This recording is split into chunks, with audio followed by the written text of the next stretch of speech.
É, obrigado. Gente, a palestra, o bate-papo, né, vai ser gravado. Logo depois vamos disponibilizar também a todos, né, que quiserem. Só explicar aqui como funciona, né, Bruno, a dinâmica aqui das nossas palestras, reuniões aqui. A gente pede a todos que deixem o microfone desligado, né? As dúvidas que forem surgindo, pode ir mandando no chat. E ao final a gente vai fazer a leitura, né? Abrir os questionamentos. Aí, caso o Bruno queira também, né? Durante a palestra, se ele permitir, pode abrir os microfones e fazer a pergunta, certo? E no finalzinho da apresentação, 30 minutos antes, mandaremos o link aí no chat para vocês preencherem os seus dados e a gente conseguir mandar o certificado para vocês, certo? Aí eu vou passar a palavra agora para Bruno, o senhor, viu? Eu vou compartilhar aqui, então, a apresentação na tela. Só um momento.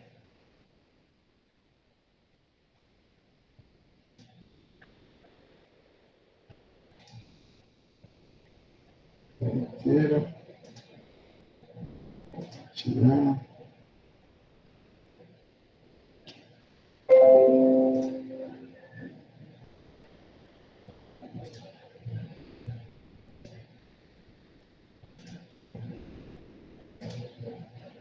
Vocês já estão visualizando a minha tela? Sim, conseguimos ver aqui, o PowerPoint aberto. Agora, a apresentação. Ok, ótimo, então. Lucas, mais uma vez eu agradeço o convite para poder estar proferindo esta palestra.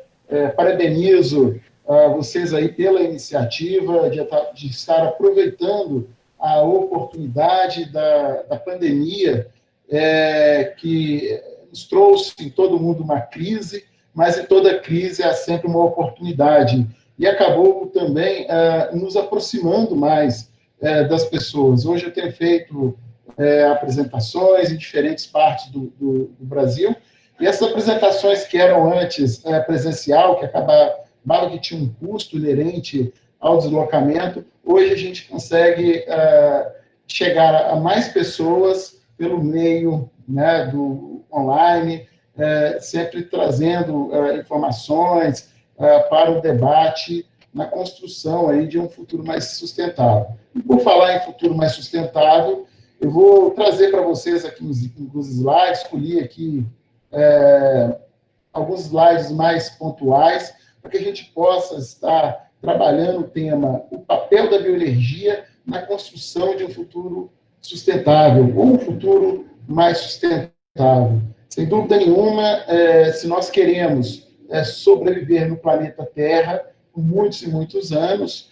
é importantíssimo que a gente comece a construir um futuro que seja sustentável, que a gente trabalhe com matérias-primas que sejam renováveis, energia renovável, bioprodutos, bioinsumos, que a gente possa estar substituindo aqueles produtos que são de base não renovável para produtos de uma base renovável. E assim, construir esse futuro mais sustentável.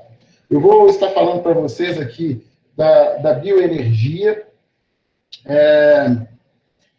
mas antes eu queria trazer aqui algumas questões bastante importantes, que interessantes a discussão.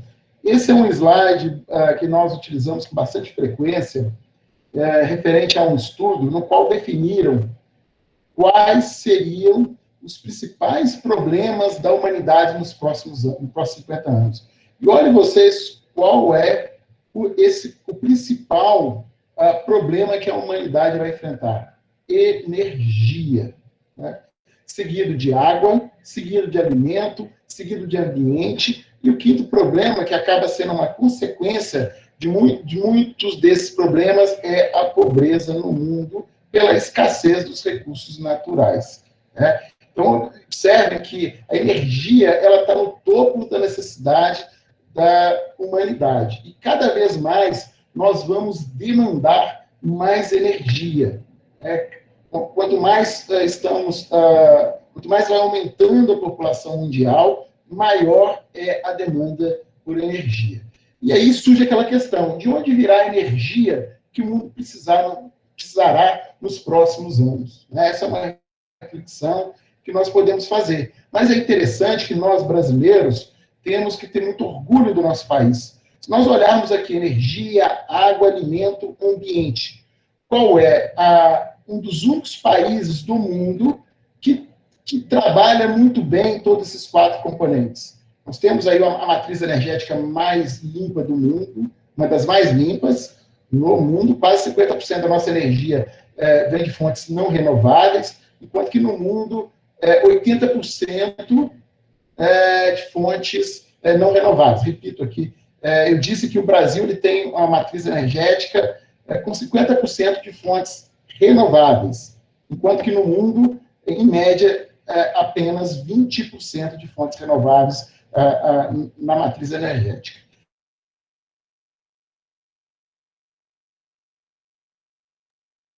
Somos um país que tem toda a condição de ser o celeiro do mundo. Nós temos condições de produzir alimentos, produzir energia, produzir insumos, produzir bioprodutos, sem que um venha competir com o outro. Muito se falou no passado sobre competição alimento, energia. Isso pode até ocorrer em outros países do mundo, mas no Brasil não.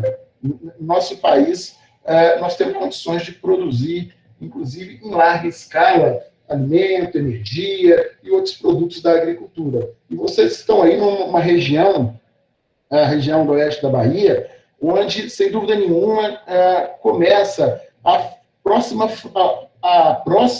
e também a última fronteira agrícola do mundo. A região Mato Piba, Maranhão, que é o Cerrado, Maranhão, Tocantins, Piauí e Bahia, pegando bem a região em que vocês estão, sem dúvida nenhuma, será o grande polo agrícola dos próximos anos, onde a agricultura irá se desenvolver com mais desenvoltura. E ambiente. E quando falamos em ambiente, nós somos também um dos países que mais conserva a biodiversidade.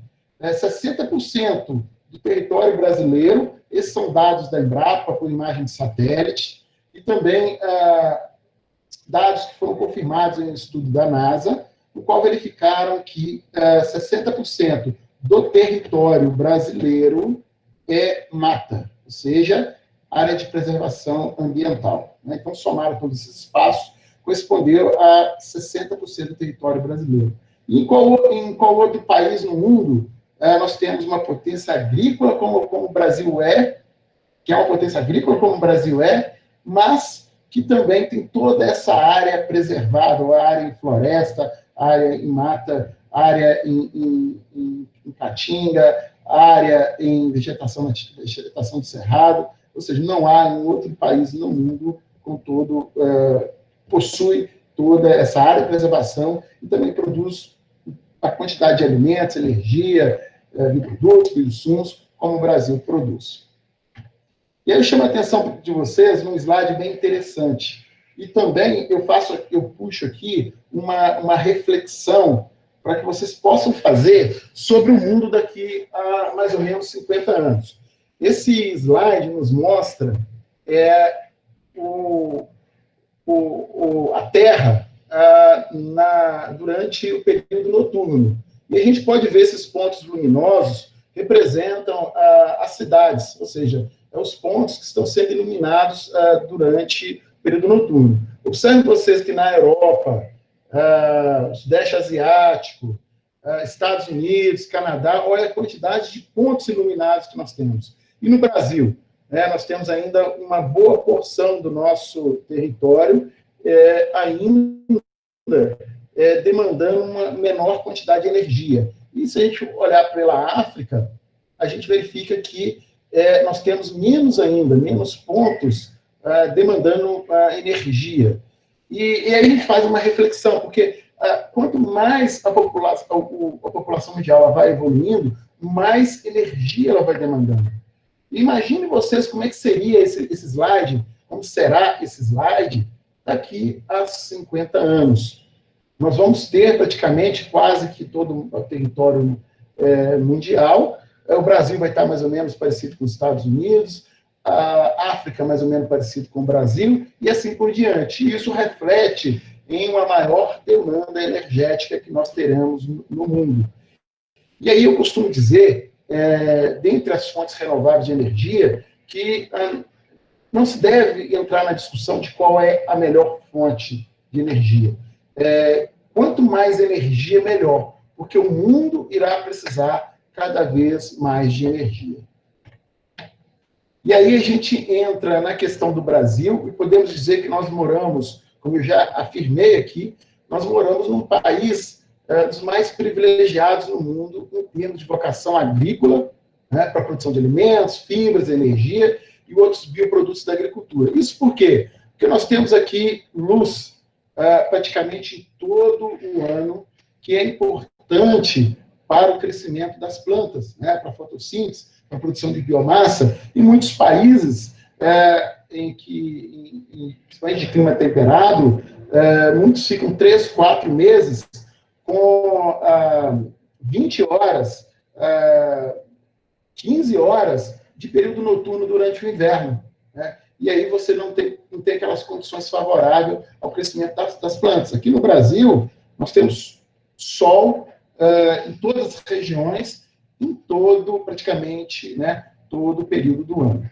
Nós temos também temperatura adequada ao crescimento das plantas, né, desde o sul do país até a região norte. E com isso é interessante, porque nós podemos ter diversas safras, aproveitando melhor cada área e ampliando a produtividade. Em países de clima temperado, como nós sabemos, muitas vezes nós temos aí 6 meses com temperatura a 0 grau ou menos de 0 graus, em que não há condições nenhuma para o crescimento de plantas. Água, nós temos uma das maiores reservas de água doce do mundo, suficiente para poder atender às exigências da produção agrícola. É claro que termos hoje uma das maiores reservas de água doce do mundo nos orgulha, mas nós temos que pensar no futuro. Nós temos que ter um compromisso com a conservação ambiental, com a conservação das nossas nascentes, com as nossas áreas de proteção ambiental, para que a gente continue sendo uma das maiores reservas de água doce do mundo. Nos interessa ser hoje, ser amanhã, ser depois de amanhã uma das maiores reservas. Nós temos terras para expansão agrícola. O Brasil, eu citei aqui, inclusive, a região Mato Piba. A região Mato Piba, nós temos aí mais de 70 milhões de hectares para expandir a agricultura hoje no país. E sem dúvida nenhuma, o Brasil será, muito em breve, a grande potência em termos de produção agrícola. Seremos aí, muito se falava em celeiro, né, do mundo, e o Brasil está caminhando para isso, né, e produzindo de uma forma sustentável, considerando cada vez mais as questões ambientais. E o nosso país ele está evoluindo cada vez para essa direção. E nós temos aí também uma grande biodiversidade. Nós temos uma gama muito grande de plantas que produzem óleo, produzem açúcar, produzem outros produtos que podem atender a diversos mercados. Inclusive, mercados hoje estão preenchidos por produtos de base não renovável, né? E aí nós podemos utilizar nossa biodiversidade para poder estar atendendo com matéria-prima para produzir esses produtos, né? Então, aqui, mostrando ao lado para vocês a região Mato Piba, onde vocês estão inseridos. E, como eu afirmei, o Brasil é um dos únicos países em que a produção sustentável ela é possível, ela é interessante e ela deve ser cada vez mais exercitada, né? E quando falamos em produção sustentável, nós estamos falando em prosperidade econômica com melhoria ambiental e social, né? Nós conseguimos ter uma sinergia entre a economia, ou seja, o crescimento do país, e a questão do meio ambiente, porque só meio ambiente não vai funcionar, porque a população ela precisa se alimentar, ela precisa de energia, né? Então, nós temos que unir essas duas questões, né? Que as nossas práticas agrícolas, que nossos sistemas agrícolas, eles venham sempre a unir essa questão do meio ambiente com a economia, né? Meio ambiente gerando novas oportunidades econômicas, de crescimento e, claro, de inclusão. E ao lado aqui, eu comentei para vocês, nós temos aqui a composição do uso de terras no Brasil, e eu falei para vocês que 61% do território nacional ele está em áreas de preservação, né? Então, aqui 20% vegetação nativa em terras devolutas, relevos, águas interiores, vegetação nativa em terras indígenas, vegetação nativa em unidades de conservação, e 11% é vegetação nativa em propriedades rurais. E hoje, nós utilizamos para a agricultura apenas 40% do nosso território. E olha que parte desses 40%, 38,7%, 11% são áreas de conservação ambiental. Então, podemos, área de conservação em propriedades rurais. E assim nós podemos, então, fazer uma subtração aqui e considerar que nós temos 19,7% em áreas de pastagem e 8% do nosso território em lavouras. E os outros 11,3% do território brasileiro está voltado à ocupação por cidades, infraestrutura energética, estradas e etc. Né? Então, vocês podem ver que nós somos uma potência agrícola, mas também nós somos uma potência ambiental, pela quantidade de área que nós hoje preservamos no Brasil. É claro que, como eu falei sobre as reservas de água doce, é importante que essa composição de uso da terra, hoje é 60%, mas é importante que daqui a 10 anos, 20%, 30%, que nós permaneçamos com 61% de uso de nossa terra de área preservada. Né? Esse é o caminho mais sustentável, o caminho mais, vamos dizer, sustentável para enfrentarmos as dificuldades que vêm pela frente. Né? Atenuar também os efeitos estufa, que vem causando aí o aquecimento global e derretimento de geleiras, etc., vai acabar ocasionando em desequilíbrios ambientais. E aí nós temos aqui toda a condição de produzir cada vez mais por unidade de área. Hoje tem muitas regiões do Brasil que nós temos 3 safras, soja, milho, algodão, outras incluem trigo. Então, você tem um leque de oportunidades para que a gente possa estar aproveitando cada vez mais das áreas hoje que já são utilizadas na agricultura. E aí eu gosto de colocar essa figura sobre... porque o Brasil, muitas vezes, ele é muito criticado externamente em outros países. Que nossa produção, que nós aqui estamos desmatando todas as nossas áreas e estamos produzindo soja e outros grãos. O que não é uma verdade. Observem vocês aqui, isso aqui eu fiz um exercício simples no Google Earth, onde eu extraí uma imagem de Sorriso, no Mato Grosso. Eu conheço essa região, já desenvolvi um trabalho bem interessante nessa região, e observem vocês a quantidade de áreas de preservação ambiental. E nós estamos falando aqui da capital da soja no Brasil. Sorriso é o município que mais se produz soja no país.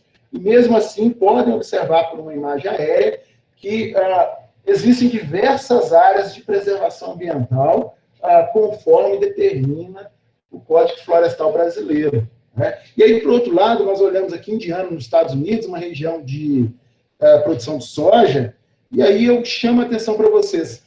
Onde estão as florestas aqui? Né? Ou seja, nos Estados Unidos, e isso aqui vale para muitos países da Europa, já devastaram praticamente todas as florestas, restando apenas algumas reservas. Enquanto que o Brasil não. Nós estamos caminhando. Esse ano é um dado bastante interessante. A partir desse ano, nós subimos para o posto de maior produtor mundial de soja. Né? E produzimos soja na condição que vocês estão vendo aqui, com proteção ambiental, mantendo as reservas, e não como vocês podem observar nos Estados Unidos, onde você praticamente não observa mais reservas de florestas, de matas nativas, né? E por isso que nós, hoje, quando somos criticados por outros países, nós que estamos aqui na área técnica, muitos de vocês que são estudantes de agronomia, é importante a gente sempre opinar com base técnica, né? A gente não ser levado por informações, ou seja, por desinformação, né? Nós temos que sempre estar pautado por informações técnicas ao tratar desse assunto. E aqui vocês podem observar como o Brasil evoluiu em termos de produtividade das culturas. Aqui nós temos, em preto, a evolução da área plantada no país. Observe que é uma curva com uma inclinação não muito severa, enquanto a produtividade e a produção agrícola ela aumentou, né? A produção aumentou nesses últimos anos, desde a década de 70 até aqui, esse gráfico, até 2017. Né? Então, se aumentou a produção, aumentou pouca área, o que, na verdade, aconteceu foi um aumento de produtividade, ou seja, nós estamos utilizando de forma mais eficiente as nossas áreas. E aqui podemos observar em números que nós aumentamos em 100% a área plantada desde 1975, mas a produção subiu 500%. Mas por que isso aconteceu? Porque a nossa produtividade ela subiu 200%. Né? Isso por que foi possível? Foi possível pela geração de tecnologias, pela Embrapa, pelas universidades, pelas empresas estaduais de pesquisa, todo um trabalho que foi feito ao longo de todo esse ano, o que proporcionou que nós crescêssemos em produtividade e que não crescêssemos proporcionalmente em novas áreas para a produção agrícola. Mas se a gente está crescendo em produtividade, a gente está preservando a área que nós temos hoje para a produção agrícola no país. E quando se fala em energias no Brasil, eu já disse para você que o Brasil ele possui uma das matrizes energéticas mais limpas do mundo, tendo a agroenergia uma participação de aproximadamente 1/3 da energia gerada no Brasil. Então, aqui ao lado, eu comentei com vocês, energias renováveis no Brasil. Né?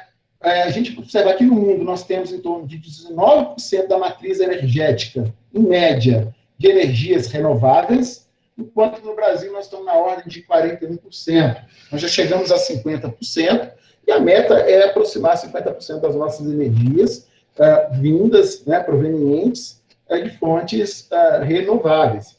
E aqui ao lado podemos ver a nossa matriz energética, em que a energia não renovável, em torno de 59%, é composta por petróleo, gás natural, carvão a vapor e outras fontes não renováveis. Energia renovável, nós temos aí 10% energia hidráulica, 7% a energia proveniente da lenha, quase 17% da energia proveniente da cana.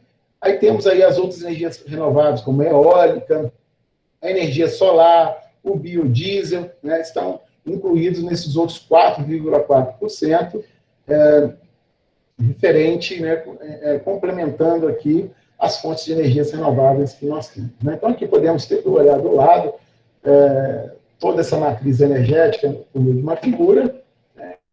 E hoje 29% da matriz energética ela é proveniente da biomassa, ou seja, da agricultura, né? E 72% das energias renováveis é proveniente da agricultura. Então, assim, considerando toda a matriz energética, 29% da nossa matriz vem da biomassa, da agricultura, né, da bioenergia, e 72% da energia renovável é proveniente da biomassa.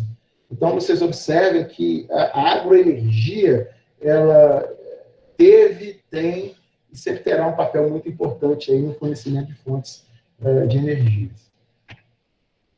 E no país, ele tem uma questão bastante interessante. É que nós temos aí uma das matrizes energéticas mais limpas do mundo, temos uma produção de energia bastante considerável, mas nós temos um problema muito grande, que é o de distribuição energética. A nossa distribuição hoje no Brasil de energia, ela é insuficiente. E aqui eu trago para vocês alguns dados. Isso aqui são dados de uma fundação, de uma associação de produtores de feijão lá no Mato Grosso, no município de Sorriso. Eu falei para vocês que Sorriso é a capital da soja, é uma das regiões mais ricas do país. E o interessante é que é o seguinte, falta energia. O município ele não tem uma boa distribuição energética. E aí eu tenho alguns dados aqui, por exemplo, dessa associação de produtores de feijão, que eles têm hoje, em termos de área outorgada, ou seja, área que está autorizada para que seja irrigada, que seja utilizada a irrigação. Eles têm uma área lá de 47 mil hectares, só que eles só estão irrigando 40% dessa área, ou seja, 19 mil hectares. Mas por quê? Porque não tem energia para poder irrigar as outras áreas. E aí eu faço um cálculo para vocês aqui, se eu convertesse esses 60% dessa área, só considerando esses 47 mil hectares, se eu convertesse todos esses 28 mil hectares, se eu pudesse irrigar, tivesse energia para poder fazer a irrigação, eu teria mais uma safra, ou seja, uma safra, por exemplo, de milho, utilizando o milho aqui, safrinha, com base de cálculo, e desses 28 mil hectares, vezes 110 sacas por hectare, vezes R$17, ou seja, essa região, por falta de energia, ela está deixando de produzir o equivalente a 52 milhões de reais por ano, por falta de energia. A energia não chega, a distribuição energética ela é bastante insuficiente hoje no país. Esse é um problema latente que muitas vezes nós não observamos. Eu imagino que aí na Bahia nós temos o mesmo problema. Nós devemos ter um problema de distribuição energética. Isso acaba limitando o aumento de produtividade na agricultura brasileira. E falar em fontes renováveis, só uma questão conceitual. Quando falamos em fontes renováveis, não é que nós estamos falando de fontes desprovidas de emissões de gás carbônico. Nós estamos falando de fontes de baixas emissões de gás carbônico. E, claro, nós estamos falando de fontes que têm que ser também economicamente viáveis. E aí eu trago uma informação interessante para vocês. Por exemplo, o biodiesel. O biodiesel, ele não reduz 100% as emissões. Ao usar o biodiesel, você está emitindo 72% menos gás de efeito estufa comparado ao diesel fóssil. Por que isso? Porque, por exemplo, lá no momento que você está produzindo a matéria-prima, você utiliza um trator que utiliza o diesel e ali você tem algumas emissões. Então, qualquer fonte de energia, de energia renovável, ela não é totalmente desprovida de emissões. Elas são fontes de energia de baixas ou baixíssimas emissões. E aí, quando falamos em energia na agricultura ou agroenergia, nós temos aí diferentes fontes, desde o biodiesel, o etanol, em que o Brasil tem uma experiência desde a década de 70. Nós estamos falando do bioquerosene, que muito em breve estará fazendo parte da nossa matriz energética. Nós temos o biogás, que é uma fonte de energia muito importante, interessante para a nossa matriz da agricultura, o carvão vegetal, a lenha, o cavaco, e diferentes outras gramíneas que podem ser utilizadas na produção de energia hoje no país. Então, assim, nós hoje temos aí uma gama muito grande de fontes de energia provenientes da biomassa que é produzida na agricultura, que tem um componente ambiental importante, um componente social e, claro, um componente econômico. Falando um pouquinho do etanol para vocês, hoje a maior parte da produção de etanol hoje proveniente da cana-de-açúcar. A cana-de-açúcar, sem dúvida nenhuma, é uma das biomassas mais eficientes em produção de energia no mundo. Por exemplo, para vocês terem uma ideia, os Estados Unidos, que hoje é o maior produtor mundial de etanol, praticamente quase que a totalidade da produção de etanol é proveniente do etanol de milho, E aí eu posso fazer para vocês aqui uma comparação energética. Para cada uma unidade de energia que se utiliza na produção do etanol proveniente da cana, eu chego a produzir 6 a 8 unidades de energia. No caso do etanol de milho, eu chego a produzir em torno de 2,5 unidades de energia. Então, vocês observem aí a eficiência que nós temos com a nossa produção de cana no país.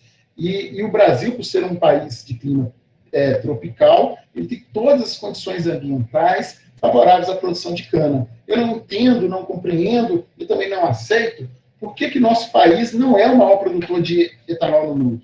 Nós temos toda a condição, nós temos a melhor matéria-prima para a produção de etanol. Aí, claro, nós temos outras matérias-primas que ajudam a diversificar no país hoje a produção de etanol. Temos o sorgo, temos a cana-energia, e no país está crescendo bastante o etanol de milho. Como eu mostrei para vocês, ele não é tão eficiente como o etanol de cana. Mas por que está crescendo a produção de etanol de milho? Aqui do lado, vocês podem observar, as usinas elas estão sendo instaladas onde nós temos uma grande concentração, ou seja, uma grande escala de produção de milho hoje no país, como, por exemplo, na região do Mato Grosso, região de Tocantins, ou seja, você tem ali uma questão logística relacionada à produção da matéria-prima, que ela é muito interessante para essas regiões. Ou seja, você não precisa buscar matéria-prima a grande distância. A produção de milho está ali. Então, ou seja, está do lado da usina. E aí dá para aproveitar a produção local de milho para a produção de etanol. E um dado interessante do Mato Grosso é quando se deseja exportar esse milho, os portos no Brasil, cada um está à distância de quase 2.000 quilômetros dessa região do Mato Grosso. Ou seja, o grão ele tem que percorrer nas estradas, muitas vezes ele vai se perdendo, em torno de 2.000 quilômetros para ser exportado. Enquanto que essa matéria-prima está ali, por que não agregar valor a essa matéria-prima? No etanol de milho, você tem aí uma oportunidade, você tem a produção do óleo, que pode ser utilizado na produção do biodiesel, você tem no processo também o que a gente chama de DDG, que é um farelo, uma torta proteica, que pode ser utilizado também na nutrição animal. Então, tem todas essas vantagens competitivas. E eu acabei aqui adiantando o que eu estava falando para vocês, em termos do etanol de milho, dessa oportunidade logística que está fazendo com que o etanol de milho cresça na região do Mato Grosso. Aqui tem um demonstrativo de uma dessas empresas que está investindo na região, em que o milho de segunda safra, considerando uma fonte de energia, aqui no caso eles estão buscando essa fonte de energia complementar com base no eucalipto, né? E a partir daí você tem o DDG para ração animal, alta fibra, alta proteína. Nós temos aí o etanol de milho, o objetivo dessa produção. Nós temos o óleo de milho. Hoje, por exemplo, vocês terem uma ideia, nos Estados Unidos, a maior parte do biodiesel é proveniente do óleo de milho.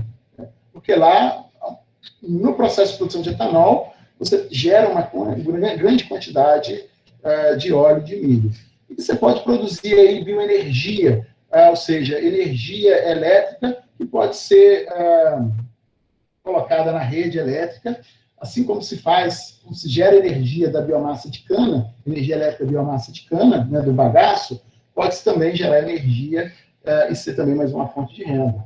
E aí vocês podem dar uma olhada nessa figura, que mostra uma questão muito interessante. Se você hoje, nesse momento que foi montada essa figura, você comercializasse o milho, você teria um rendimento por tonelada de R$366.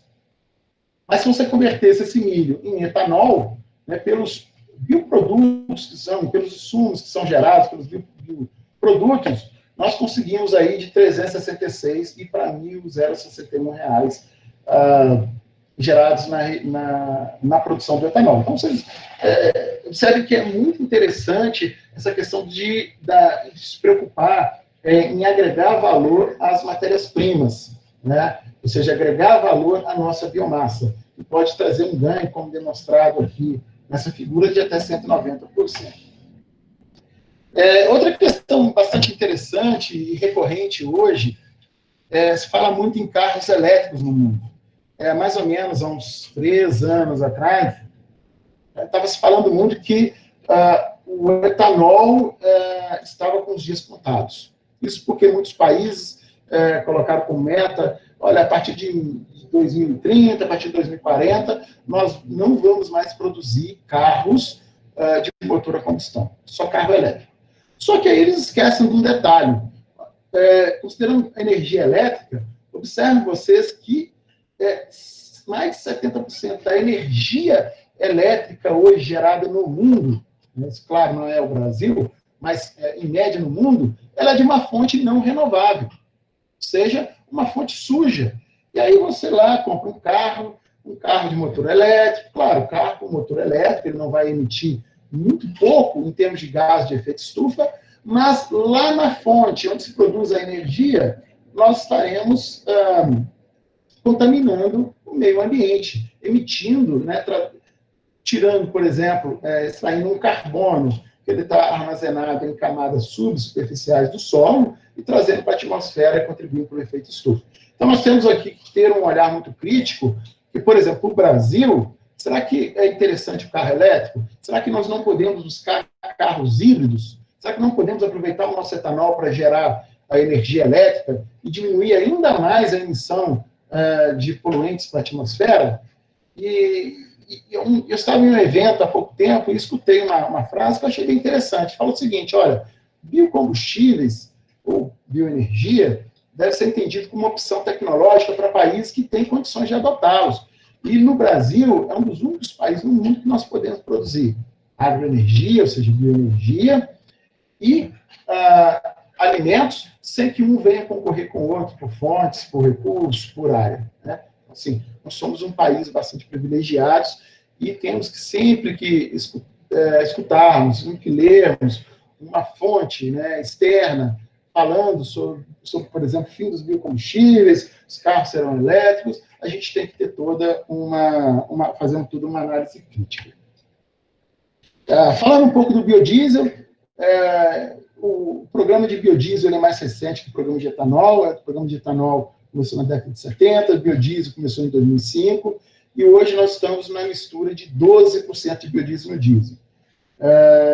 E a tendência, né, como está previsto em lei, que em 2023 a gente chegue na mistura de 15% do diesel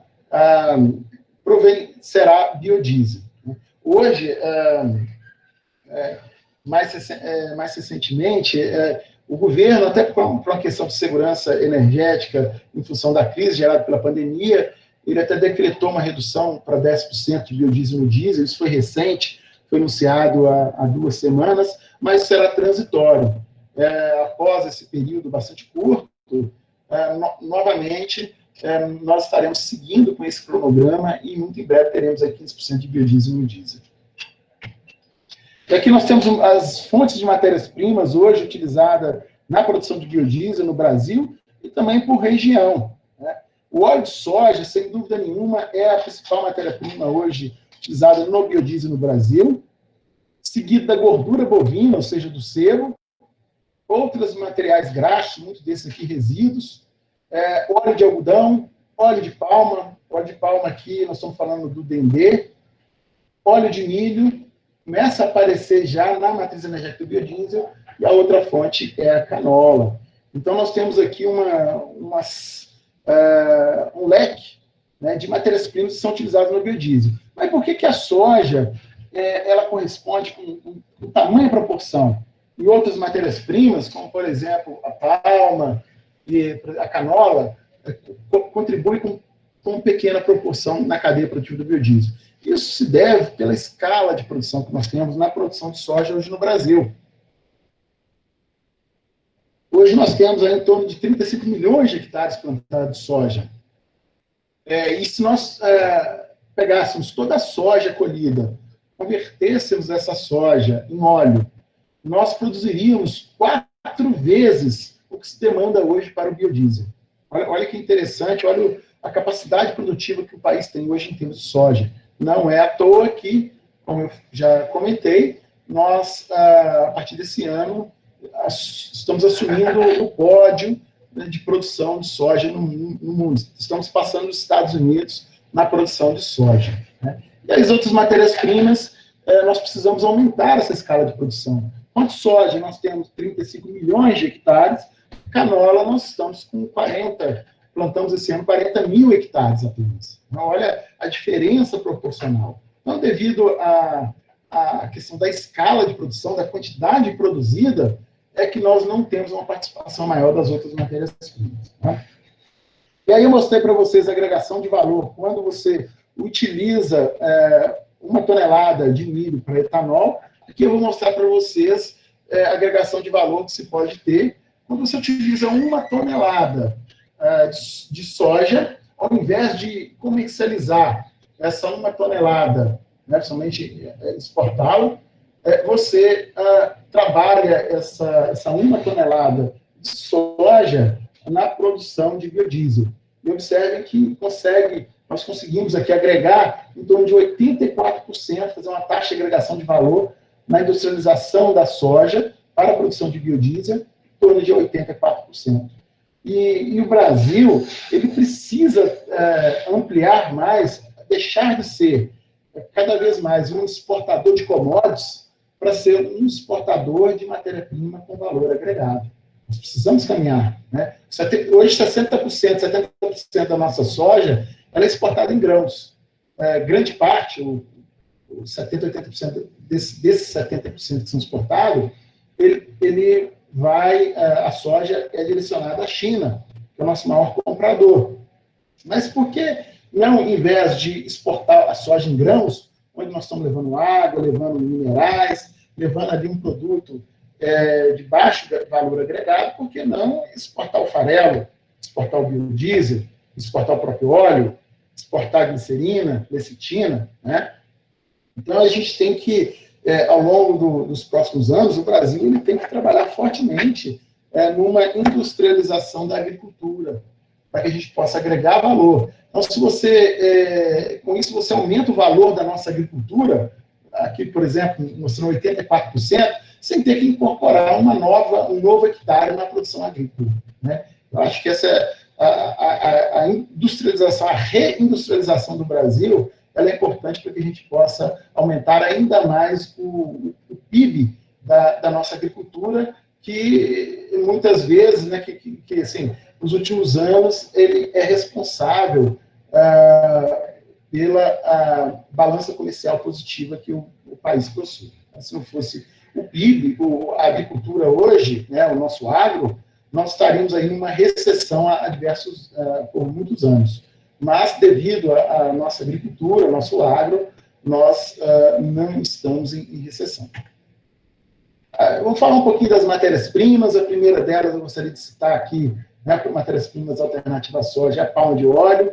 O Brasil ele tem aí em torno de 200 mil hectares plantados da palma de óleo, mas nós temos mais de 30 milhões de hectares de áreas zoneadas, áreas que não são florestas, áreas que não são áreas de proteção ambiental, ou seja, áreas que poderiam estar sendo utilizadas para a produção da palma de óleo no Brasil, né? Ou seja, de 200 mil hectares, nós temos aí à disposição mais de 30 milhões de hectares que poderiam ser utilizados na produção de palma de óleo.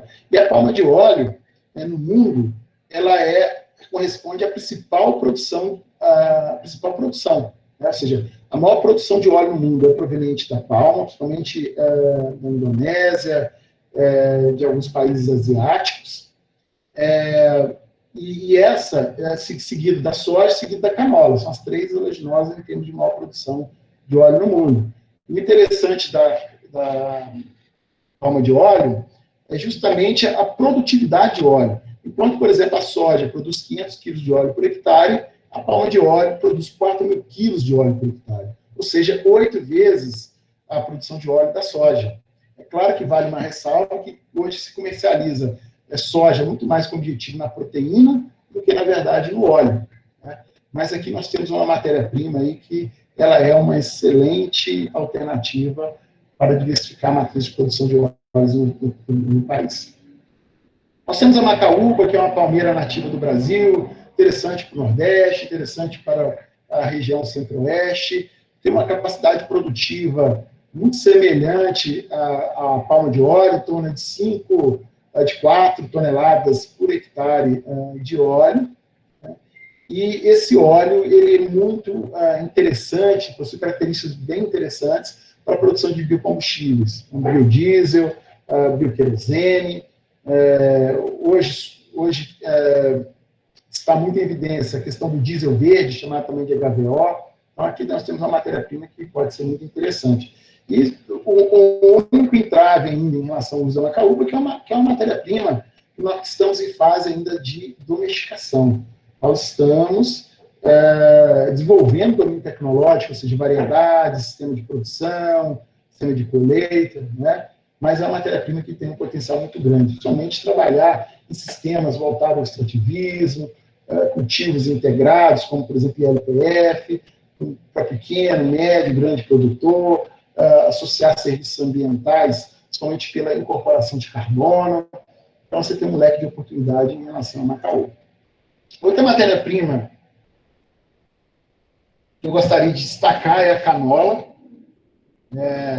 Como eu já disse, no mundo, a maior parte da produção de óleo vem da palma de óleo, depois soja, e em terceiro é a canola. E no Brasil nós temos uma produção bastante pequena de canola, porque essa é uma leginosa que foi desenvolvida para regiões de clima subtropical e temperado.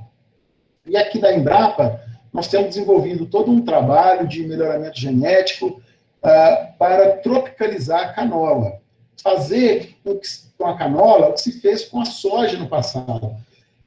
Eu não sei se todos vocês têm conhecimento, na década de 70 só era possível produzir soja no sul do país. Se eu plantasse soja na região centro-oeste, ela não produzia. E aí, com o tempo, foi desenvolvendo tecnologias, novas variedades, que tropicalizaram a soja e fez com que essa oleaginosa apresentasse até mesmo maiores produtividades na região centro-oeste do que no sul do país. Com a canola, nós temos que fazer o mesmo caminho, né? Porque essa oleaginosa para óleo, ela apresenta para uma espécie anual de ciclo curto, apresenta uma alta produtividade de óleo, em torno aí de 1.000, em outros experimentos mais novos, nós chegamos a obter até 1.500 kg de óleo por hectare.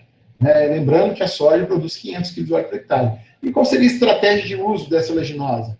Ela é uma oleaginosa muito interessante para cultivo de safrinha. Então, você cultiva a soja no período das chuvas, né?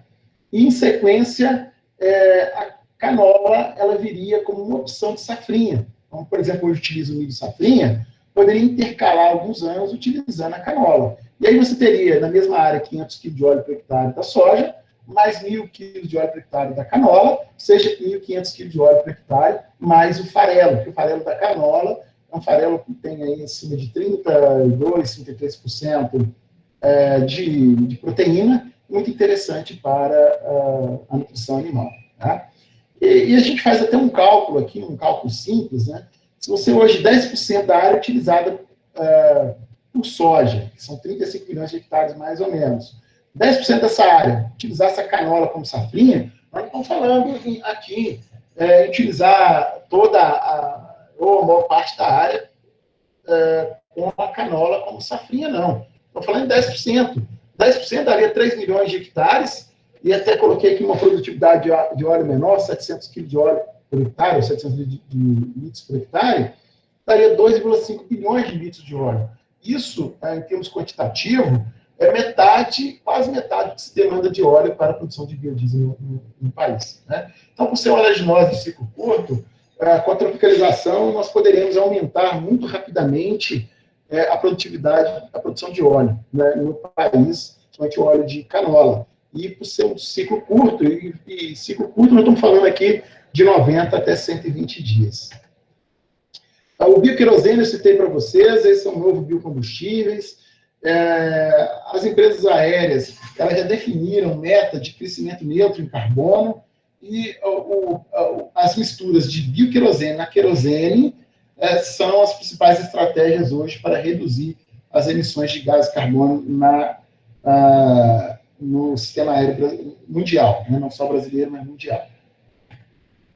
E aqui, complementando, já indo para a parte final da apresentação, hoje, principalmente nessas regiões em que a gente tem deficiência de energia, nós temos que começar a pensar hoje nas fazendas de energia, em que a gente integra a produção da energia da biomassa, os painéis solares, né, integra a agricultura. Aqui você observa, por exemplo, um modelo interessante, onde você tem os painéis solares, uma certa altitude, nós temos agricultura aqui embaixo, nós temos pecuária, todo um sistema integrado, e uma propriedade como essa poderia estar comercializando também a energia, ou seja, diversificando a sua produção. E aqui mesmo uma comparação, onde você teria uma área que produzia 100% de grãos, em outra área 100% de energia solar, né, energia elétrica, onde se você integrar, você vai ter uma queda na produtividade dos grãos, vai ter uma queda na produtividade elétrica, porque você vai ter que espaçar mais os painéis, mas na soma, você acaba otimizando em 160% a produção de grãos, em 160% a energia elétrica, se você utilizar 2 hectares, né, integrando, né? Ou seja, você aumenta aí em 60% tanto a produção de grãos quanto de energia, né? Aqui algumas fotos para vocês terem uma ideia, né, que isso em alguns locais do mundo já começa a ser uma realidade. Essa integração de fontes de energia, aqui energia eólica, aqui os painéis solares alimentando a irrigação, aqui uma fazenda tem a produção de grãos, produção de suínos, produção de biogás, né, aqui também os painéis solares por cima, e aqui o gado na parte de baixo. Então, assim, isso aqui, sem dúvida nenhuma, sistemas integrados eles se tornam bastante interessantes para aumentar a produção de energia, principalmente na agricultura, no país onde nós temos deficiência de produção energética. E com esse slide, eu caminho para os finalmente. Mais uma vez, eu agradeço o convite para poder estar ministrando essa apresentação. Para mim é sempre uma satisfação ter esse contato com os estudantes, com produtores, estar levando conhecimento. E como eu disse, acho que a partir de agora a gente vai até mesmo para a parte mais interessante, que é sempre o debate, né? A conversa, a discussão, onde nós temos a oportunidade aí de estar aprendendo todos juntos. E eu estou aqui à disposição para responder todas as questões que vocês, porventura, quiserem fazer. Agradeço mais uma vez a atenção de todos vocês. Pronto. Muito obrigado, Bruno. Ótima palestra. Anotei algumas coisas aqui, alguns questionamentos, né? Tem umas perguntas que a gente tirou lá da inscrição, que todos fizeram aqui, né? E tem algumas aqui no chat. Aí eu vou ficar mesclando, tá? Ok. O Reginaldo, um minuto, o Reginaldo Amaral, aqui da UFOB, fez uma pergunta, né? Não sei se eu... vai de encontro com a última parte que o senhor falou aí, dos painéis solares, né?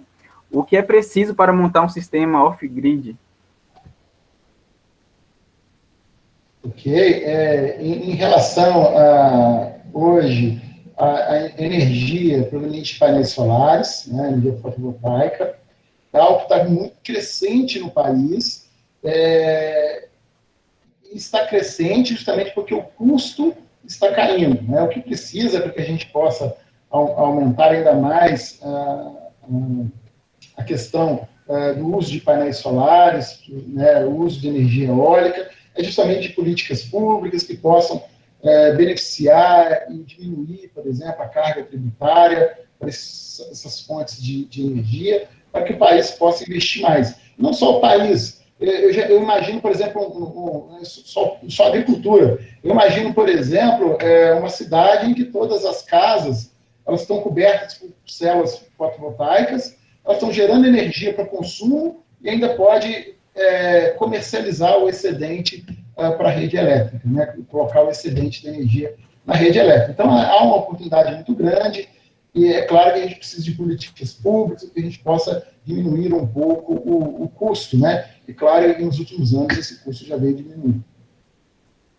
Obrigado, Bruno. Aqui bem próximo, né, da Barra mesmo, onde a gente está localizado aqui, o campus da UFOB, temos parques eólicos e parque solar, né? A produção de bioenergia aqui já está bem caminhando. Uma pergunta aqui agora do chat, uma pergunta, na verdade, não, é um comentário, né, da Rafaela Vargas. O que eu vejo aqui no Brasil, principalmente em regiões montanhosas, como a da Zona da Mata Mineira, é o manejo inadequado de seus recursos, principalmente relacionado à conservação de solo e da água. Rafaela, excelente pergunta, e eu tenho aqui uma curiosidade para poder dizer a você. Eu sou da Zona da Mata de Minas Gerais, sou cliente de lá, e de lá eu vim aqui para Brasília. Então, é uma região que eu conheço muito, tenho família, inclusive vim de lá tem 2 semanas, eu estava lá 2 semanas atrás. Eu conheço muito bem a região, realmente é uma região de montanha, eu costumo dizer que o agricultor nessa região, ele é um herói, né, porque não é fácil trabalhar com agricultura numa região tão montanhosa e em que você não pode mecanizar boa parte dos tratos culturais. E agora, o problema maior da degradação dos solos ao longo dos anos é justamente utilizar um modelo de agricultura inadequado que não busca a conservação do solo. Hoje, por exemplo, nós temos sistemas de integração lavoura-pecuária-floresta, em que você integra, por exemplo, 2 linhas de floresta com pastagem, em que você reduz muito a degradação do solo, você melhora a fertilidade, melhora a estrutura do solo, diminui a erosão, ou seja, é o modelo da agricultura que precisa migrar para uma agricultura mais sustentável e, com isso, aumentar, inclusive, a produtividade nessa região. Certo, obrigado. Bruno, em 2015, né, foi realizado a COP21, né, que é a Conferência das Partes, né, que vários países assinaram e apresentaram uma proposta de redução, né, de redução no gases de efeito estufa, o GS. Né? Isso. E o Brasil, ele se comprometeu a reduzir a emissão, né, desses gases até 37%. Em 2025, isso, né? Em 2030, até 43%. Você acha que o Brasil tem capacidade de conseguir realizar esse compromisso dele? O Lucas, tem uma observação importante a se fazer em relação a essas metas, que elas são em referência, se não me engano, ao ano de 2005. Né? Então, se você fizer um cálculo de reduções de emissões desde 2005, que é o ano de referência, acho que é 2005 mesmo, se você tiver com o documento aberto, aí você confere a informação. Então, assim, os níveis de emissões de 2005 até agora, o Brasil ele já quase que atingiu essa meta. Eu não tenho os números precisos aqui, mas uns 3 anos atrás nós fizemos os cálculos e vimos que o país ele estava caminhando para poder atingir essas metas. Principalmente com a política ambiental brasileira, estava contribuindo para que nós tivéssemos, né, os biocombustíveis, as fontes de energias renováveis, a hidroeletricidade, a energia da biomassa da cana-de-açúcar. Com isso, a gente já estava caminhando para poder atingir essa meta. Então, acredito, sim, que o país irá conseguir atingir a meta. Legal, legal. Outra pergunta aqui do chat agora, o Mayan está perguntando: a agricultura sintrópica pode ser um meio viável a pequenos e grandes agricultores para diminuir o desmatamento e aumentar a biodiversidade? Eu acho que qualquer sistema agrícola, né, sintrópico ou não, ele é relevante, né? Ele é relevante, é importante e ele tem o seu espaço.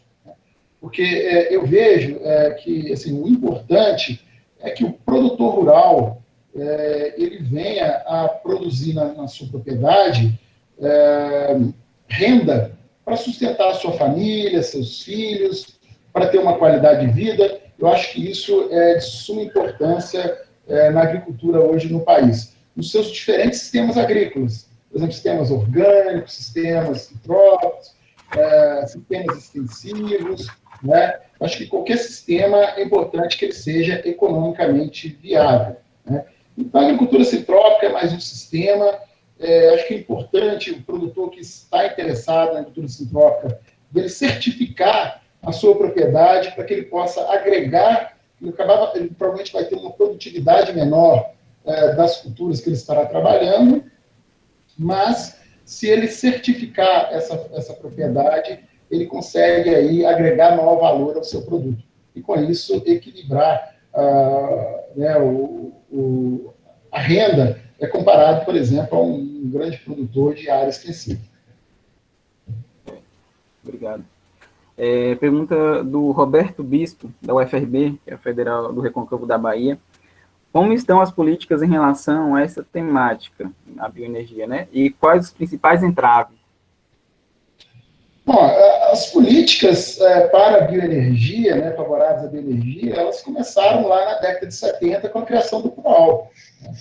O pró-álcool, na época, para dizer a verdade, na década de 70, a preocupação não era nem tão ambiental, nem social.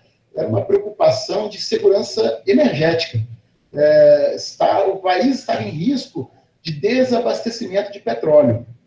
E aí viram na cana-de-açúcar, né, no etanol, uma grande oportunidade para poder estar suprindo e tentando evitar que o país tivesse um apagão energético em termos de combustíveis. O setor acabou tendo algumas crises, o motor na época era bastante complicado, ineficiente. Eu que sou lá da Zona da Mata, uma região mais fria, eu lembro que meu pai ficava de manhã cedo, deixava o carro lá ligado uns 15, 20 minutos, justamente para poder conseguir sair com o carro a álcool, né? E aí depois veio o carro flex, que acabou dando uma segurança maior ao consumidor, né? Melhorou a tecnologia, embora seja uma tecnologia que pode ainda melhorar a eficiência de utilização do etanol, e acabou consolidando o setor. O biodiesel é a mesma coisa, nós tivemos uma política pública, criação do programa de biodiesel em 2005, e aí o programa ele vem se deslanchando. E aí nós estamos hoje, o governo, inclusive, está discutindo novas políticas públicas para, por exemplo, o diesel verde ou HVO, para o bioquerosene, políticas públicas para o aproveitamento da energia elétrica de painéis solares, de energia de biomassa, do biogás. O biogás, eu acabei não falando do biogás aqui, mas é uma fonte de energia de alta importância, principalmente para utilizar as fontes de resíduos, por exemplo, resíduos de criação suína, resíduos de aves, resíduos da produção agrícola, é outra fonte bastante interessante. Então, a gente precisa de políticas públicas que possam beneficiar esse setor. É claro, quando eu falo em políticas públicas, eu não estou falando, eu até falei assim para subsidiar o setor, mas na verdade é para incentivar o setor, não para subsidiar. Quando a gente subsidia, a gente acaba tornando uma atividade dependente do governo. É importante que a atividade agrícola ela se autossustente, né? Então, as políticas agrícolas elas têm que promover, políticas públicas têm que promover aí a expansão da agricultura de forma sustentável. Certo, obrigado, Bruno. Você citou durante a apresentação algumas espécies, né, para a produção de biocombustíveis. Uma pesquisa que eu vi que existe mais de 200 espécies, né, com potencial para a produção de biocombustível, produção de óleo, né, entre frutos e grãos. Mas aí, no entanto, a maioria desse biocombustível é produzida a partir da soja e de gordura bovina. Você acha que o aumento, apesar de ter esse grande número de espécies, né, possíveis produtoras, você acha que vai ser gradual o uso de todas elas, o aumento de produção? O Brasil é um país de diversidade enorme. Eu sempre digo nas minhas apresentações que estima-se mais ou menos que nós temos em torno de 200, né, como foi falado, 200 espécies que produzem óleo, grãos ou partes vegetativas, né, frutos. É claro que só produzir o óleo, né, isso não garante que nós teremos óleo disponível, óleo vegetal disponível, para a produção de biocombustíveis. Né? Hoje, a soja só é a principal matéria-prima, o sebo também completa ali uma das principais matérias-primas, justamente porque nós temos uma escala de produção. Né? Eu acho que nós temos muitas oleaginosas no conceito da bioeconomia, ou seja, substituição, né, agricultura chamada agricultura verde, ou agricultura de base renovável, né, onde a gente começa a substituir produtos do petróleo, igual, por exemplo, o pneu feito do óleo de soja, fármacos. Ou seja, eu vejo uma grande oportunidade na bioeconomia para aproveitar toda essa biodiversidade brasileira. Então, nem todas serão utilizadas para biocombustíveis, porque biocombustível precisa de escala, precisa de uma grande quantidade produzida para atender a demanda.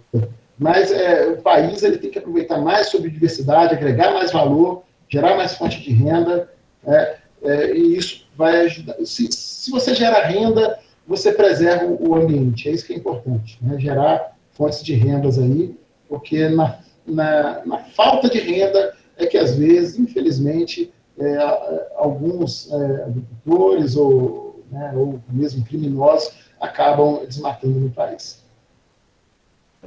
Obrigado. A Jamine da Costa Nunes, da UFSB, a Universidade Federal do Sul da Bahia, está perguntando quais os avanços nessa área e onde pretendem chegar? Na área de bioenergia? Isso, olha, na área de bioenergia. Hoje, quando você chega no posto de gasolina, se você abastece com gasolina, na verdade você está abastecendo com 27% de etanol. Toda gasolina no Brasil hoje, 27% da gasolina é etanol. E você tem a opção de abastecer com o etanol, onde você vai abastecer com 100% de um biocombustível renovável. Se você abastece com diesel, hoje 12% daquele diesel é de fonte renovável, é biodiesel. Então, só por essa informação, nós podemos verificar que o país ele está gradativamente aumentando a participação das energias renováveis.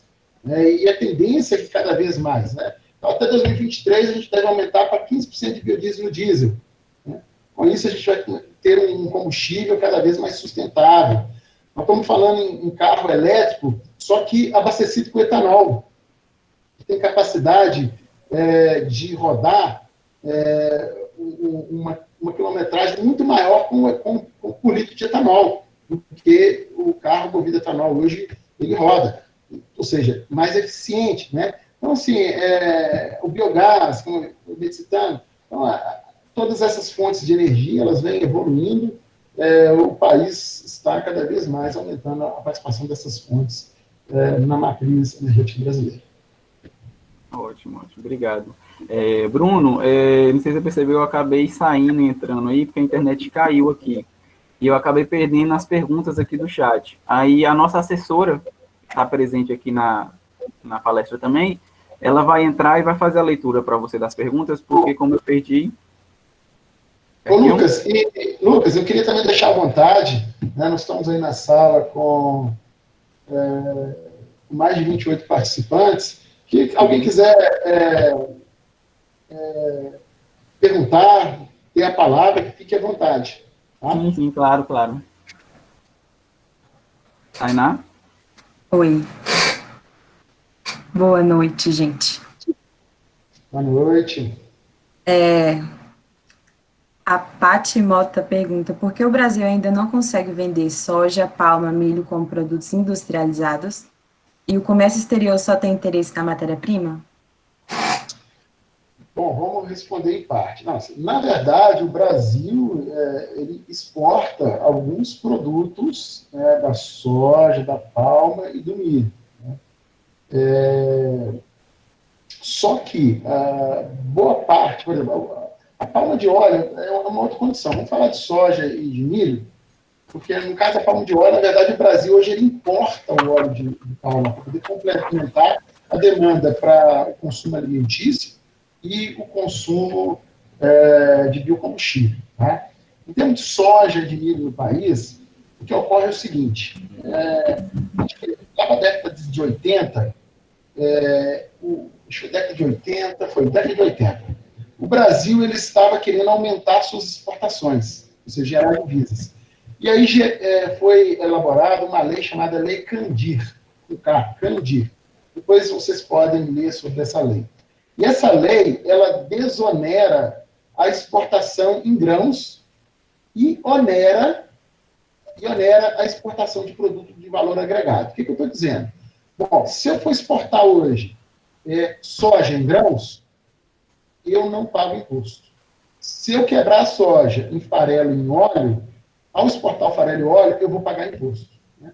E alguém pode falar assim, peraí, mas isso aí é um contrassenso. Mas, realmente, para a época, foi vamos dizer, uma ajuda fiscal, um incentivo fiscal, uma política pública, para justamente ajudar a impulsionar as exportações, mas ao longo do tempo, essa desoneração, ela devia começar a sair e dar lugar para a desoneração dos produtos de valor agregado, né? Para poder incentivar maior industrialização no país, porque gera mais emprego, gera mais renda. Eu acho que o país ele tem que caminhar nesse sentido. Ocorre que, quando se fala em Lei Candir, eu participo lá da Câmara Setorial de Oleaginosas e Biodiesel, lá no Ministério da Agricultura, sempre quando envolve a Lei Candir, é uma brigaiada assim, imensa, né? Porque cada setor, o setor, por exemplo, de quem só produz grão de soja, ele planta, colhe, vende, e não está muito preocupado em agregar valor. Já outros setores, como, por exemplo, do biodiesel em si, o fato de desonerar o produto de valor agregado poderia possibilitar, por exemplo, o Brasil exportar biodiesel. Hoje a gente não exporta biodiesel justamente, ou seja, na verdade exporta, mas é menos de 1% que nós produzimos. Justamente porque é economicamente inviável pelos impostos que são pagos. Né? Com isso, você tem menos industrialização, menos renda, menos emprego, todos os benefícios que a agregação de valor à matéria-prima poderia trazer. Eu sou muito a favor como eu coloquei aqui, da agroindustrialização em todo o país. Uma região como vocês da Bahia, se vocês fizerem um levantamento, quantas agroindústrias de transformação tem? Muito pouco pela concentração de matéria-prima que vocês têm na região.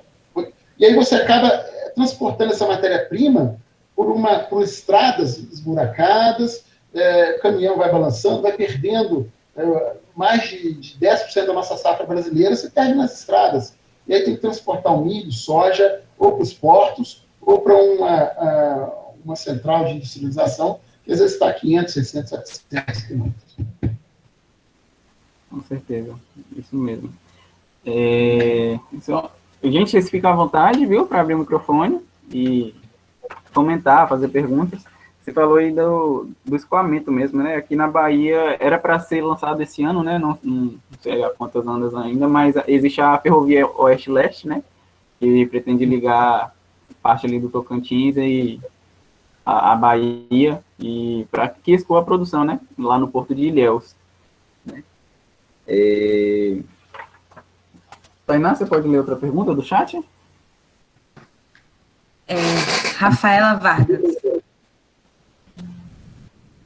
Na agropecuária, o uso de biodigestores é uma fonte de energia? E o quão viável essa fonte de energia é relacionada ao custo e manutenção?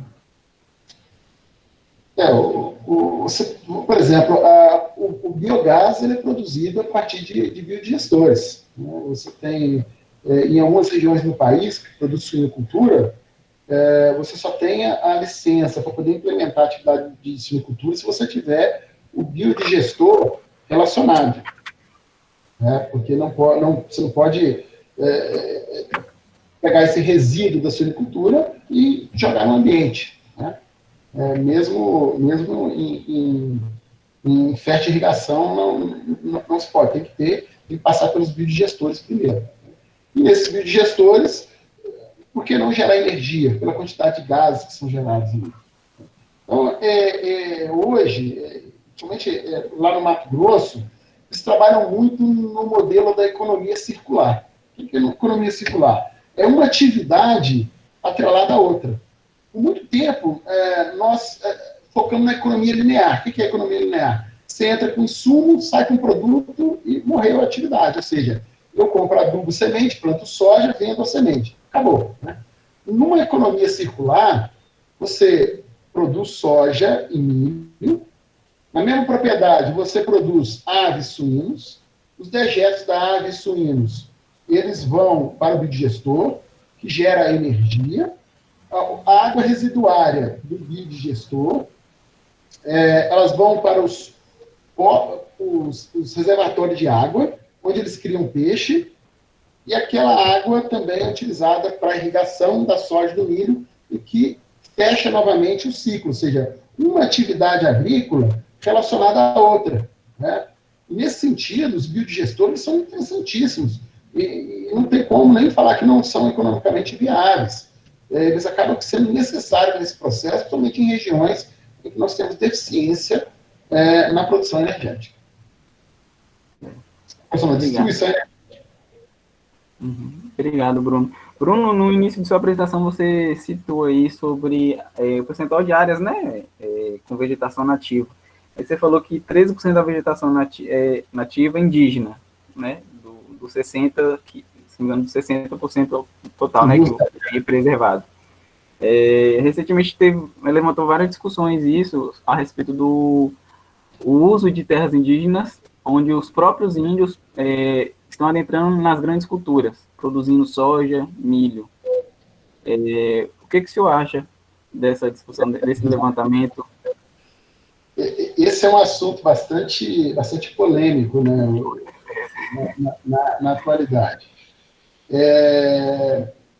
Acho que, se eu não me engano, hoje pela legislação, os indígenas eles podem, né, vamos dizer, utilizar a madeira, as áreas para agricultura de subsistência, sem nenhum problema, se não me engano. Tá? Eu não sou um especialista em legislação relacionada ao uso de terras indígenas. Eu posso aqui emitir uma opinião pessoal. Eu acho que em áreas, né, muitas das reservas hoje indígenas estão demarcadas em áreas, em regiões, em terras já antropizadas há mais de 10, 15 anos, muitas vezes terras degradadas. E, nesse sentido, para essas terras que já estão desmatadas há muito tempo, que são áreas, muitas vezes, áreas degradadas, eu acho que seria, sim, interessante que pudesse utilizar, que os índios pudessem utilizar essas terras como para agricultura. Né? Se você olhar, né, a evolução de toda a humanidade, né, se você estudar um pouco você vai observar que o homem ele saiu lá da caça, do extrativismo, e depois chegou uma época que ele começou a produzir o próprio alimento, né, a agricultura. E a agricultura ela foi evoluindo. Né? Desde que mantenha as reservas, né, indígenas, mantenha as tradições, eu acho que eles podem, ao longo do tempo, ir evoluindo também para uma atividade mais agrícola. Né? Isso é interessante, como fonte de renda para eles, para que eles possam ter uma qualidade de vida. Né? Claro, respeitando toda a legislação, respeitando todas as reservas hoje que não podem ser desmatadas, né? Respeitando as questões culturais relacionadas às áreas indígenas. Eu tenho uma opinião, eu falo como o Bruno, né, nem como o Bruno da Embrapa, tá? Eu falo como Bruno. Essa assim, é uma opinião que eu tenho sobre esse assunto. E, segundo algumas reportagens, né, trabalha até com parceria com produtores, né? Então, firmando parcerias lá. Bruno, uma última pergunta, né, que acabou aqui os questionamentos. Você mostrou aí várias espécies, né, utilizadas para a produção de biodiesel, né? Aí a pergunta é, quais são as novas possíveis matérias-primas para a agroenergia? Ok. Bom, para etanol, hoje tem se trabalhado, né, muito a questão da cana-energia. A cana-energia é uma outra espécie de cana que ela produz mais biomassa mais lignificada, menos açúcar. Só que, quando você compara em termos de produção de biomassa, a cana-energia produz, às vezes, 80% até 100% a mais do que a cana normal. Então, assim, ela poderia, por exemplo, ser utilizada para pode extrair o pouco do açúcar que tem e a biomassa gerar energia elétrica. Então, assim, a cana-energia é uma matéria-prima potencial bem interessante. Posso citar aqui a macaúba e a palmeira, que eu coloquei na minha apresentação. Eu acho que, como nova matéria-prima, ela está em fase de investigação, é muito interessante. Na região norte do país, também nordeste, tem outras palmeiras que podem ser utilizadas também, cujo óleo pode ser extraído por extrativismo, por sistemas produtivos, né? Você tem aí a canola, eu citei, como a tropicalização da canola, por exemplo, para ser utilizada aí na região, né, na região de vocês. É outra matéria-prima que tem potencial, que hoje a canola está só no sul do país, Rio Grande do Sul e Paraná. Então, você tem uma série de matérias-primas aí que poderiam ser incorporadas, né? Lembrando que, para que uma matéria-prima dessa ser incorporada, o fator mais importante é a escala de produção. Tem que produzir um volume compatível com a demanda. Com certeza. Aqui na região, o pessoal, através do extrativismo, né? O buriti. Tem muito buriti aqui na região. No Nordeste também tem a palmeira, o babaçu. Né? O babaçu. Isso. Tem pouco óleo, mas tem o coco ele produz um carvão de excelente qualidade. Né? Então, para queima e cogeração de energia é muito interessante. Legal. Muito bom. Bruno, acabou aqui as indagações, né? Se alguém tiver, gente, alguma pergunta, algum comentário, fique à vontade, viu? Se alguém quiser abrir o microfone, a gente fica à disposição aí para a gente estar conversando. É mais do que agora é a hora, gente. Conversa. Aproveitem o Bruno aí.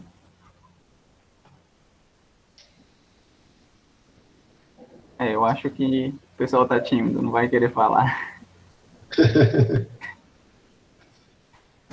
Bruno, então, só nos resta agradecer, né, a disponibilidade de ceder um pouquinho do seu tempo, um pouquinho do seu conhecimento aí para a gente. Foi de grande valia, né? Dizer que pode contar com a gente aqui, da Universidade Federal do Oeste da Bahia, em especial o diretório acadêmico. Estamos à disposição de vocês, né, o que precisar. E muito obrigado pela palestra. Lucas, eu que agradeço o convite, a oportunidade de estar trazendo um assunto de extrema importância para o país, né, para poder estar trazendo aqui informações, né, relacionadas ao nosso agro, né, tem todo esse potencial que a gente explanou aqui durante a apresentação.